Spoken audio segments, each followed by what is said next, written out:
I'm saying very expressly that skills, not money, is the currency of the 21st century. But unfortunately, this currency has a high degree of inflation. The skills that we have today are not going to be enough for the skills that we will require in the future.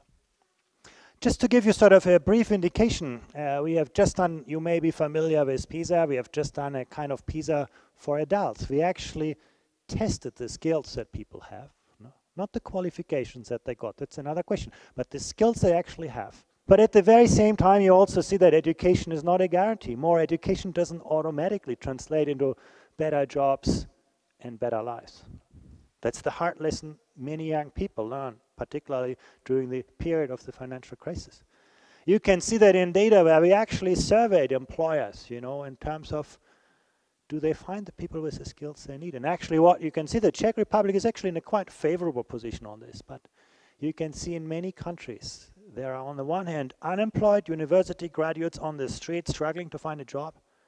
And at the very same time, employers telling us we cannot find the people with the skills they need. If you turn your television on, you look at Egypt. Now you see all these unemployed youth graduates demonstrating on the streets.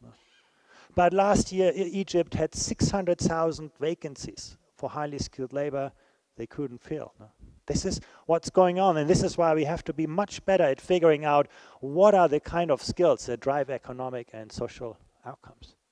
How do we develop those skills in efficient, equitable ways? This is about relevance, efficiency, equity. How do we actually make good use out of those skills? Productivity is always the result of two things. The skills that you develop, the skills that you have, and how well you actually deploy them. And that's precisely what we're looking at when we, for example, test students with PISA or PIAC, our adult skills. This is not about did you remember what you learned in school, but can you actually extrapolate? Can you transfer what you have learned? We often get criticized for this. People say, well, this is a terribly unfair assessment because it tests young people with things that we haven't taught them in school. No. Well, but then you also have to call life unfair, because the test of truth today is not can I remember what I learned in school, but actually can I extrapolate, can I apply? And these changes are really real, big changes in the demand for skills. When you think about it, what matters today is your capacity to be creative, critical thinking, judgment, problem solving, ways of thinking. It has to do with ways of working, communication, collaboration, growing in relevance. It has to do with the kind of tools that we need to work, information literacy. Literacy today is about something very different than it was in the past. In the past, learning was highly prescriptive. We had a very industrial work organization of education where, governments figured out what students should learn, handed out textbook, and then teachers were meant to basically use those kind of textbooks. Today, that approach simply no longer works. The best performing education systems rely on a very, very advanced profession that actually creates the wisdom of its practice. The past was about looking upwards in the bureaucracy, to the school principal, to the government. Today, the test of truth is, can I look outwards? Do I know what the next teacher is doing in my school? Do I know what the neighboring school is doing? Do I know about the professional practices throughout the system? The past was about administration management. Today, it's about leadership, building human talent in my school. There's a culture that focuses all on outcomes, and there's a culture that focuses all on processes. Both have their merits, but none is sufficient. If you don't do either, well, there's no question about it. You end up in deprivating your people. Nobody knows where they stand. However, if you just focus on sort of outcome-based management, introducing more tests, more assessment, and so on, without thinking about processes, you end up losing ownership in the profession. You end up with external control, uninformed prescription to people.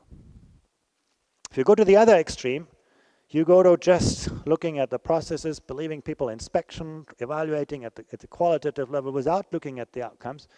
You rely on the goodwill of people. There are some countries that are very good at that. Finland is an example. But it's very, very hard to actually replicate this. The key to a good assessment culture really is to combine the focus on outcomes with a focus on on processes. This is where you create this kind of integrated quality management atmosphere that generates quality and trust. The Czech Republic has made enormous progress in strengthening autonomy in the system. You look at the responsibilities that schools had in the year 2000, you look at the responsibilities they have today, a world of difference. But this is a warning signal from our PISA survey. What I'm doing here is actually I contrast the level of autonomy that schools have with the kind of knowledge sharing mechanisms that the system provides. I call that here accountability, but that doesn't mean sort of test-based accountability. That basically means the mechanism an education system has to share and spread knowledge. And you can see the highest performing schools internationally are the ones that have a strong sense of ownership, a lot of autonomy, but that operate within a very, very strong system. The lowest performing schools are the ones that have a high degree of autonomy, but that operate in isolation. So autonomy can actually work for you, and autonomy can work against you in a system. The question is not, is autonomy good or is it bad? The question is, in what framework is school autonomy embedded? And that's very, very important to get right. So the quality of an education system can never exceed the quality of its teachers. Very simple, but hard to do. It has to do with investing resources where they can make most of a difference, attracting the most talented people into the teaching profession. And there are some countries that have become very, very good at that. Finland gets the most talented people into the teaching profession, not because they pay them very well. They're not as badly paid as teachers in the Czech Republic, but not very well paid either. But the work organization is highly, highly attractive. But it has to also with making spending choices. And I just want to show you one piece of data here that shows you basically the red dot is sort of the money that countries invest per student relative to their spending capacity. The dot is high, basically a lot of your GDP per capita goes into education of students. As the dot is low, relatively little. But much more interesting is that countries spend their money very, very differently. The green bar is about salaries. Some countries, the Asian countries in particular, prioritize high teacher salaries. They pay people relatively well to attract great people into the teaching profession. Other countries say, and that's the blue bar, well, you know, we want to make classes very small. And if you look at the Czech Republic, what makes the system relatively inexpensive are actually below average salaries, and it's also the instruction time. Students don't have the kind of long school days that we have in many other countries. What makes the education systems relatively expensive is that there are lots of teachers for fewer students. When you compare that actually with many of the highest performing education systems across the OECD, you can see that they do exactly the opposite. They may also spend more on education, that's a different story, but they tend to prioritize the quality of teachers over the size of classes. The amount of money that you spend on education only accounts for 20% of the performance differences that we see across OECD countries on PISA. A lot more important is how you invest, and the kind of spending choices really make a very important difference. Let's have a look. Finland, you know, makes the teaching profession the second most highest status in the country. The second profession with the second highest status in the country. They get 10 applications for every open teaching post. Again, not because salaries are good, but because the work environment offers so many opportunities. There are real career perspectives for teachers. They can grow in their careers. There are teacher perspectives for collaboration with other teachers and so on. I spoke with Pasi Salberg in Finland, an expert there, about what makes teaching so attractive. And listen to what he said about that. Teaching profession in Finland has always been popular, and this is what I hear in many other countries, that teaching used to be a very popular profession among young people. I think the good question is that how Finland has been able to maintain teaching in a school as something that attracts young people. And I think that what distinguishes our schools from the many other schools that we have been able to keep teaching profession firstly intellectually attractive and interesting for teachers. In other words, that our teachers, they feel that they can use the knowledge and skills that they learn in teacher education fully. They have a role in curriculum planning and design. They have a very important role in assessing students' performance.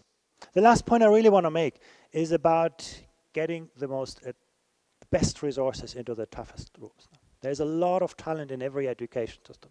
How do you mobilize the talent? How do you get the most qualified teachers into the most difficult classrooms?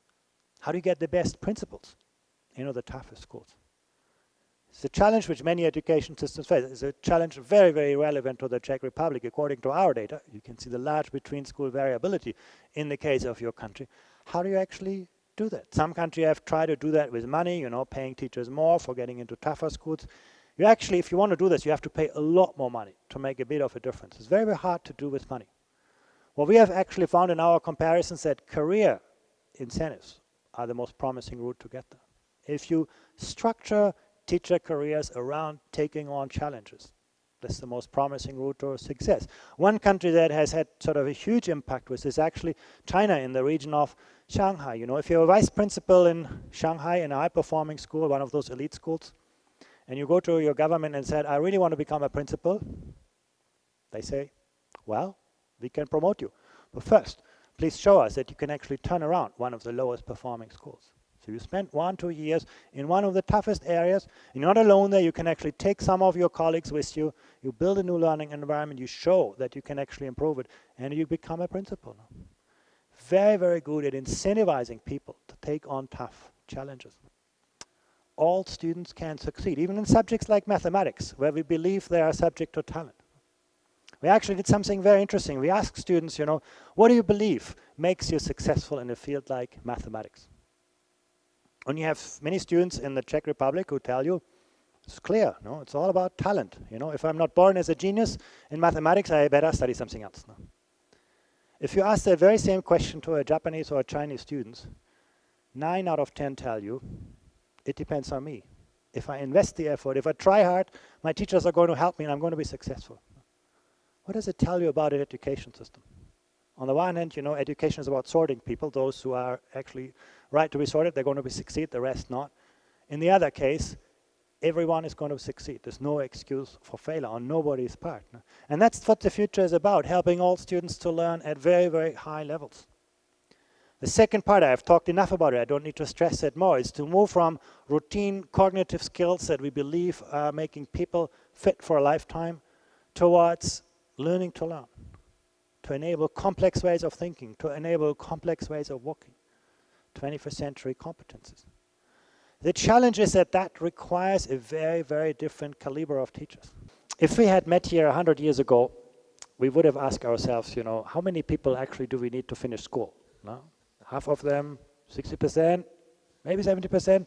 Today, we raise that same question. The answer basically that we have in the OECD, as long as we see a rising premium on better skills, as we do today, there's every justification for governments to make it better, or countries, societies, to make a better effort to raise the skills of people. And so far, even up to the middle of the 21st century, our best bet is that this trend is going to rise. So we are seeing a dramatically rising demand for better skilled people.